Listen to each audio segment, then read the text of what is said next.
Hello friends,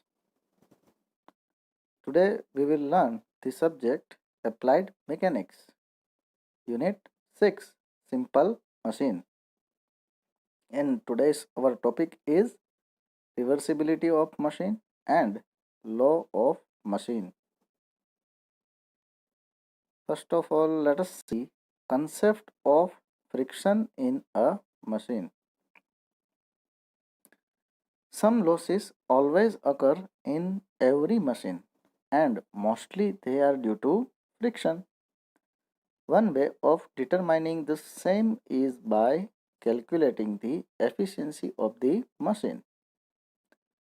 The alternate method is to express the frictional losses in the following ways in terms of loss of effort, and the second one is in terms of loss of load lifted. કોઈપણ યંત્ર છે તેમાં ઘર્ષણ છે એ હંમેશા લાગવાનું જ છે અને તેના કારણે ઘણા લોસીસ થાય છે. આ લોસીસ આપણે ઘર્ષણના કારણે થતા આ લોસીસ આપણે યંત્રની એફિશિયન્સી મેળવીને જાણી શકીએ છીએ. બીજી બે મેથડો જે છે એમાંની એક method effort lost in friction મેળવીને અને બીજી મેથડ છે ફ્રિક્શનલ લોડ મેળવીને. Concept of friction in a machine. P A actual load છે, actual effort છે. Considering machine friction, મશીન યંત્રના ઘર્ષણને ધ્યાનમાં લઈને required to lift a load. P છે અહીંયા આપણે બે યંત્ર એઝ્યુમ કરી લઈએ. એક સિમ્પલ મશીન અને એક આઈડિયલ મશીન. એક સાદું યંત્ર છે વાસ્તવિક યંત્ર અને એક આઈડિયલ મશીન એટલે કે એક યંત્ર છે કે જેમાં ઘર્ષણ નથી લાગતું, એ આદર્શ યંત્ર છે, અને એક યંત્ર છે જે વાસ્તવિક છે કે જેમાં ઘર્ષણ લાગે છે. તો જે યંત્ર વાસ્તવિક યંત્ર છે કે જેમાં ઘર્ષણ લાગે છે તેમાં પી જેટલું બાહ્ય બળ વજનને ઉંચકવા માટે જરૂરી છે. જ્યારે કોઈ એક એવું યંત્ર છે કે જેમાં ઘર્ષણ લાગતું નથી એટલે કે આઈડિયલ મશીન છે, તો તેમાં વજનને ઉંચકવા માટે જરૂરી પ્રયત્ન બળ પીઆઈ જેટલું છે. ફરીથી વાસ્તવિક યંત્ર માટે જે પ્રયત્ન બળ લગાડવાથી ઘર્ષણ જો લાગતું હોય તો તેવા યંત્રમાં પ્રયત્ન બળ લગાડતા ડબલ્યુ જેટલું વેઇટ ઉચકાય છે. જ્યારે ઘર્ષણ રહિત યંત્ર એટલે કે આઈડિયલ મશીન છે તેમાં પ્રયત્ન બળ લગાડતા ડબલ્યુ આઈ જેટલું વજન ઉચકાય છે. FP is loss of effort due to friction, or you can say effort lost in friction. ઘર્ષણમાં વ્યય થતું પ્રયત્ન બળ. હવે કોઈ પણ યંત્ર છે તો એના જુદા જુદા ભાગો વચ્ચે ઘર્ષણ લાગતું હોય છે. જુદા જુદા ગતિ કરતા ભાગો છે એ ભાગોમાં ઘર્ષણ લાગતું હોય છે. તો આ ઘર્ષણ બળને સમતોલવામાં અમુક પ્રયત્ન બળ વપરાઈ જાય છે. ઓકે, યંત્રના જુદા જુદા ગતિ કરતા ભાગોમાં જે ઘર્ષણ બળ લાગે છે એ ઘર્ષણ બળને સમતોલવા માટે આપણે લગાડેલા પ્રયત્ન બળમાંથી અમુક પ્રયત્ન બળ સમતોલવામાં વપરાઈ જાય છે. ઘર્ષણ બળને સમતોલવામાં વપરાઈ જાય છે. તો તે જે પ્રયત્ન બળ ઘર્ષણ બળને સમતોલવામાં વપરાઈ જાય તે પ્રયત્ન બળ effort lost in friction FP તરીકે ઓળખાય છે. જ્યારે એફડબલ્યુ એટલે કે loss of load due to friction એટલે કે ફ્રિક્શન લોડ યંત્રના જુદા જુદા ગતિ કરતા ભાગોની સંપર્ક સપાટી ઉપર આપણે જેમ હમણાં વાત કરીએ એમ કે જુદા જુદા જે ગતિ કરતા ભાગો છે તેની સંપર્ક સપાટીઓએ ઘર્ષણ બળ લાગે છે. આ યંત્રના તમામ ભાગમાં લાગતા ઘર્ષણ બળનો કુલ સરવાળો તે યંત્રના ફ્રિક્શન લોડ તરીકે ઓળખાય છે. Now loss of effort due to friction. Loss of effort due to friction આપણે કઈ રીતે મેળવશું? તો તેના માટે આપણે એક વાસ્તવિક યંત્ર અને એક જે આઈડિયલ મશીન જે વિચારેલું છે તે બંને યંત્રની મદદથી જો આપણે W જેટલું સેમ વજન ઉંચકવું હોય તો વાસ્તવિક યંત્રમાં પ્રયત્ન બળ જે P કરવું પડે છે એ આદર્શ યંત્રમાં કરવા પડતા પ્રયત્ન બળ PI કરતાં વધારે કરવું પડશે. અને એ કેટલું પ્રયત્ન બળ વધારે કરવું પડશે? તો કે જેટલું ઘર્ષણ બળને સમતોલવામાં પ્રયત્ન બળ વપરાઈ જશે એટલું પ્રયત્ન બળ વધારે કરવું પડશે. આથી effort lost due to friction FP એ P માઇનસ PI એટલે કે વાસ્તવિક યંત્ર માટે જરૂરી પ્રયત્ન બળ માઇનસ આઈડિયલ મશીન માટે જરૂરી પ્રયત્ન બળ જેટલું થશે. તે જ રીતે loss of load due to friction એટલે કે ફ્રિક્શન લોડ મેળવવું હોય તો એ કઈ રીતે મેળવાશે? તો સેમ વાસ્તવિક યંત્ર અને એક આઈડિયલ મશીન, એક એક્ચ્યુઅલ મશીન, એક આઈડિયલ મશીન. હવે આ બંને યંત્રમાં આપણે એક સરખું પ્રયત્ન બળ લગાડીએ. આ બંને યંત્રમાં આપણે એક સરખું પ્રયત્ન બળ લગાડીએ તો આદર્શ યંત્રમાં P જેટલું પ્રયત્ન બળ લગાડવાથી WI જેટલું વજન ઉંચકાય છે, જ્યારે એક્ચ્યુઅલ મશીનમાં એટલે કે વાસ્તવિક યંત્રમાં સેમ પ્રયત્ન બળ P જેટલું લગાડવાથી W જેટલું વજન ઉંચકાય છે. તો અહીંયા ઉંચકાતું વજન સેમ પ્રયત્ન બળ લગાડવાથી જે ઉંચકાતા વજનની વેલ્યુ છે એ આદર્શ યંત્રમાં વધારે હશે, એટલે કે WI will be greater than W. So આ ઉંચકાતું વજન WI એ W એટલે કે આઈડિયલ મશીનમાં ઉંચકાતો વજન છે એ વાસ્તવિક મશીન જે છે યંત્ર છે તેમાં ઉંચકાતા વજન કરતાં કેટલું વધારે છે એ ફ્રિક્શન લોડ તરીકે ઓળખાશે. Now to calculate PI, consider an ideal machine in which efficiency is equal to 1. Now we know that mechanical advantage is equal to efficiency into VR. આ કઈ રીતે આવે છે? તો કે એફિશિયન્સી માટે આપણે હમણાં મિકેનિકલ એડવાન્ટેજ, વેલોસિટી રેશિયો અને એફિશિયન્સી વચ્ચેનો જે રિલેશન મેળવેલો તે શું હતો? Efficiency is equal to MA divided by VR. તો તેના પરથી mechanical advantage MA is equal to efficiency into VR. Now mechanical advantage for ideal machine will be W divided by PI. Okay. Now efficiency for ideal machine is 1 and into VR. So from that equation PI એટલે કે effort lost in friction PI ને સૂત્રનો કરતા બનાવવામાં આવે તો PI will be W divided by VR.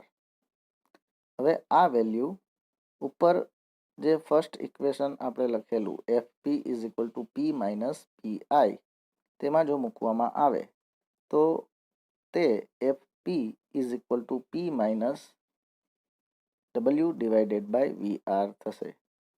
સો આ થયું આપણું એફર્ટ લોસ ડ્યુ ટુ ફ્રિક્શનનું equation. Now let us find the equation of friction load. To calculate WI, again consider an ideal machine. So MA is equal to efficiency into VR. MA is WI divided by P. WI divided by P. P જેટલું પ્રયત્ન બળ લગાડવાથી આદર્શ યંત્રમાં WI જેટલું વજન ઉંચકાય છે. Efficiency ideal machine માટે 1 અને into VR.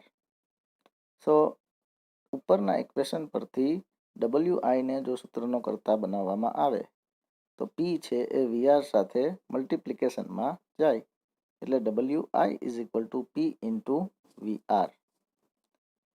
હવે આ WIની ઇક્વેશન અહીંયા અગાઉ જે લખેલું આપણું ઇક્વેશન છે FW is equal two WI minus W, તે ઇક્વેશનમાં WIની વેલ્યુ જો મૂકવામાં આવે તો friction load FW is equal to P into VR minus W, જે ફ્રિક્શન લોડનું ઇક્વેશન થશે. હવે આ ફ્રિક્શન લોડ અને અહીંયા આપણે મેળવેલું એફર્ટ લોસ ડ્યુ ટુ ફ્રિક્શનનું જે ઇક્વેશન છે, બંને ઇક્વેશન પરથી આપણે એ પ્રૂવ કરી શકીએ કે FW એટલે કે friction load is equal to FP એટલે કે effort loss due to friction into VR. એ બંને વચ્ચેનો સંબંધ થયો, ફ્રિક્શન લોડ અને effort loss due to friction વચ્ચેનો સંબંધ.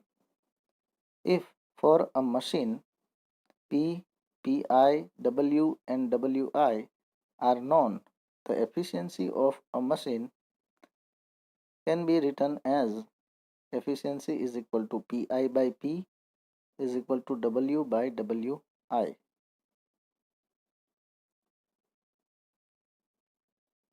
Now, condition for reversibility of a machine. The condition for reversibility of a machine is determined as follows. નીચે મુજબ કોઈપણ યંત્રની રિવર્સિબલ હોવા માટેની જે શરત છે એ આપણે નીચે મુજબ મેળવી શકીએ છીએ. તો સૌ પ્રથમ આપણે જોઈ લઈએ કે W છે એ યંત્ર દ્વારા ઉંચકાતું વજન છે.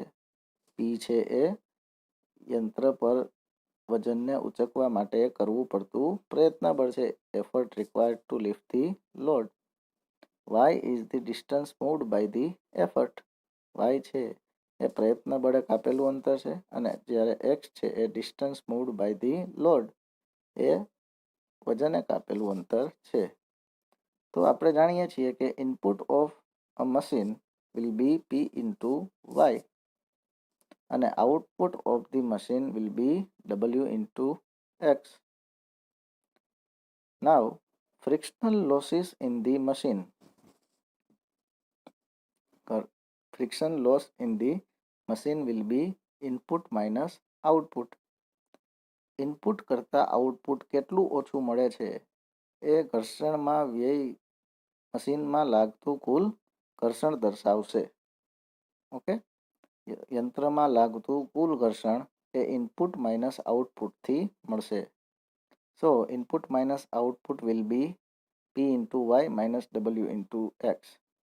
સો યંત્રનું કુલ ઘર્ષણ P into Y minus W into X.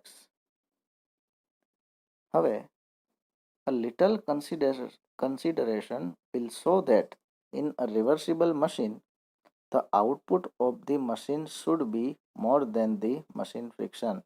એટલે કે કોઈપણ યંત્ર રિવર્સિબલ હોવા માટે તે યંત્રનું આઉટપુટ જે છે એ યંત્રના ઘર્ષણ કરતાં વધારે હોવું જરૂરી છે. સો output must be greater than machine friction. So output is W into X is greater than machine friction. Machine friction is P into Y minus W into X. આ જે માઇનસ W ઇન્ટુ એક્સ છે એ greater than છે, એની left side આવે તો એ plus થઈ જશે. સો W into x plus W into x will be 2W into X is greater than P into Y. Now, P into Y જે છે એને greater ધેનની આ તરફ લઈ આવવામાં આવે તો એ ડબલ્યુ ઇન્ટુ એક્સના છેદમાં જશે. પેલી બાજુ મલ્ટિપ્લિકેશનમાં છે તો એ આ બાજુ ડિવિઝનમાં આવશે. તો ત્યાં ફક્ત બીજી બાજુએ શું વધશે? 1. અને જે ડાબી બાજુએ 2 મલ્ટિપ્લિકેશનમાં છે એ જમણી બાજુએ છેદમાં જશે. So W into X divided by P into Y is greater than 1/2. હવે આપણે આ W into X divided by P into વાયને પ્રોપરલી અરેન્જ કરીએ તો એ W by P divided by Y by X તરીકે લખી શકાય. So W by P divided by Y by X is greater than 1/2. Now W by P is mechanical advantage and Y by X is VR. So MA by VR is greater than 1/2. Now MA divided by VR આપણે અગાઉ જોઈ ગયા એ મુજબ efficiency is equal to MA divided by VR. So MA divided by VR ની જગ્યાએ આપણે લખી દઈએ efficiency. So efficiency is greater than 1/2 is equal two 0.5 એટલે કે 50%. સો આ રીતે આપણે જોઈ શકીએ કે કોઈપણ યંત્ર રિવર્સિબલ હોવા માટે તે યંત્રનું આઉટપુટ યંત્રના ઘર્ષણ કરતાં વધારે હોવું જોઈએ અને તેના પરથી આપણે એવું પ્રૂવ કરી શકીએ કે તે યંત્રની એફિશિયન્સી 50% કરતાં વધારે હોવી જોઈએ તો જ આપણે તે યંત્રને રિવર્સિબલ મશીન તરીકે ઓળખી શકીએ. અહીંયા ડાયાગ્રામમાં આકૃતિમાં તમે જોઈ શકો છો oil extractor for petrol station, car washing area and garages is irreversible machine. ત્યાં જે ઓઇલ એક્સ્ટ્રેક્ટર હોય છે પેટ્રોલ પંપ પર તે ઇરિવર્સિબલ હોય છે. તેના પરથી પ્રયત્ન બળ દૂર કરવામાં આવે તો એ તે ઉલટી દિશામાં કાર્ય કરી શકતું નથી. તે ઇરિવર્સિબલ મશીન હોય છે. Now the most important topic, law of machine. The law of a machine gives the relationship between the effort applied and the load lifted. યંત્રનો જે નિયમ છે એ ઉંચકાયેલા વજન અને તે માટે જરૂરી પ્રયત્ન બળ વચ્ચેનો સંબંધ દર્શાવે છે. For any machine, if a graph is plotted between effort P and load lifted W, it will be found that it follows a straight line relationship. કોઈપણ યંત્ર માટે પ્રયત્ન બળ P વર્સિસ ઉચકાયેલ વજન Wનો જો ગ્રાફ દોરવામાં આવે તો તે એક સ્ટ્રેટ લાઇન મળે છે જેનું સમીકરણ P is equal to MW plus C. હવે આ સમીકરણ કઈ રીતે આવે છે તો આપણે મેથ્સમાં તમે જોઈ ગયા કે કોઈ એમ ઢાળવાળી કોઈ રેખા હોય તો તેનું સમીકરણ y is equal two mx plus c થાય, જ્યાં c એનો y અંતઃખંડ છે. સો y is equal two mx plus c જે એમ ઢાળવાળી રેખાનું સમીકરણ છે તેના પરથી અહીંયા વાય એક્સિસ પર P લીધેલું છે અને એક્સ એક્સિસ પર W લીધેલું છે. તો તે ઇક્વેશન મુજબ એમ ઢાળવાળી રેખાનું અને જેનો વાય અંતઃખંડ C હોય તેવી રેખાનું અહીંયા સમીકરણ P is equal to MW plus C થશે, જે યંત્રના નિયમ તરીકે ઓળખાય છે. This graph does not pass through O. જે આ ગ્રાફ છે, જે રેખા છે એ ઓરિજિન O માંથી પસાર થતી નથી અને તે P એક્સિસ પર C જેટલા અંતરે છેદે છે. And it intercept C on the P axis which shows the effort is lost in overcoming frictional resistance only. ઘર્ષણને સમતોલવામાં વપરાઈ જતું પ્રયત્ન બળ દર્શાવે છે. આ સી જેટલું પ્રયત્ન બળ યંત્રના ઘર્ષણને સમતોલવામાં વપરાઈ જાય છે. The constant M shows the slope of the graph. M છે જે અચળાંક, તે ગ્રાફમાં જે રેખા દર્શાવેલી છે તેનો ઢાળ દર્શાવે છે. હવે આ ગ્રાફ ડ્રો કઈ રીતે થાય? તો કે કોઈ પણ એક સિમ્પલ મશીન છે તેના પર P1 જેટલું પ્રયત્ન બળ કરવાથી W1 જેટલું વજન ઉચકાય છે. આ થયું આપણું પ્રથમ રીડિંગ. તેના પર તે જ યંત્ર પર P2 જેટલું પ્રયત્ન બળ કરવાથી W2 જેટલું વજન ઉચકાય છે. આ થયું આપણું રીડિંગ નંબર 2. હજી આપણે વધારે રીડિંગ પણ મેળવી શકીએ. P3 જેટલું પ્રયત્ન બળ કરવાથી W3 જેટલું વજન ઉચકાય. આપણે ત્રીજો પોઈન્ટ મેળવી શકીએ P વર્સિસ W ગ્રાફ પર. અને આ હવે તમામ બિંદુઓ મેળવી આ રીડિંગ પરથી આ તમામ બિંદુઓ દર્શાવી આ બધા જ બિંદુઓને જોડતી જો કોઈ લાઈન ડ્રો કરવામાં આવે તો એ એક સ્ટ્રેટ લાઈન મળે છે આકૃતિમાં દર્શાવ્યા મુજબ, અને જેનું સમીકરણ P is equal to MW plus C થાય છે. The equation P is equal to MW plus C is known as the law of machine. W1 and W2 are noted. The values of constant M and C can be found as follows. આ બે reading જે આપણે લીધા છે, જો તમારી પાસે બે રીડિંગ હોય કોઈ પણ યંત્ર માટે તો તે યંત્ર માટે તમે એમ અને સીની વેલ્યુ મેળવી શકો છો. હવે કઈ રીતે એ મેળવી શકાય આપણે એ જોઈએ. તો P is equal to MW plus C એ તમામ રીડિંગ છે એને તે લાગુ પાડી શકાય. તો P1 જેટલું પ્રયત્ન બળ લગાડવાથી W1 જેટલું વજન ઉચકાય છે. તો P1 ઇઝ ઇક્વલ ટુ શું થશે? MW1 plus C.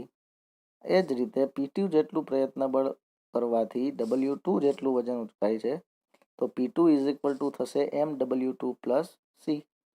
હવે આ બંને ઇક્વેશનને ઇક્વેશન 1માંથી ઇક્વેશન 2ને જો સબસ્ટ્રેક્ટ એટલે કે બાદબાકી કરવામાં આવે તો P1 minus P2 is equal to MW1 minus W2 M into bracket W1 minus W2. M છે એ કોમન નીકળી જશે અને C અને માઇનસ C કેન્સલ થઈ જશે. સો ઇક્વેશન એના ઉપરથી P1 માઇનસ P2 બરાબર M into W1 minus W2 મળશે. આના પરથી M is equal to P1 minus P2 divided by W1 minus W2. તો આ રહી આપણી કોન્સ્ટન્ટ એમની કિંમત, એટલે કે રેખાના ઢાળની કિંમત. હવે આ જે એમની વેલ્યુ આપણને મળી છે તે equation 1 P1 is equal to MW1 plus C જે છે તેમાં જો મૂકવામાં આવે તો P1 is equal to P1 minus P2 divided by W1 minus W2 into W1 plus C થશે. હવે આના પરથી સીની વેલ્યુ થશે P1 minus into bracket P1 minus P2 divided by W1 minus W2 bracket over into W1. So આ રીતે આપણી પાસે રહેલા બે રીડિંગ પરથી આપણે એમ અને સીની વેલ્યુ મેળવી શકીએ છીએ. આ યંત્રનો જે નિયમ છે એના અમુક તારણો છે, જેમાંનું એક તારણ આપણે અહીંયા જોઈ ગયા કે આ યંત્ર છે એ ઓરિજિન ઓમાંથી પસાર થતો નથી, પણ વાય એક્સિસ જે છે પી એક્સિસ તેને સી બિંદુએ સી જેટલા અંતરે ઓરિજિનથી સી જેટલા અંતરે ઇન્ટરસેક્ટ કરે છે. અને આ સી છે એ યંત્રનું ઘર્ષણ દર્શાવે છે, અથવા તો ઘર્ષણને સમતોલવામાં વ્યય થતું પ્રયત્ન બળ દર્શાવે છે. એટલે કે યંત્ર પર અમુક પ્રયત્ન બળ લગાડવા છતાં વજન કંઈ ઉચકાશે નહીં.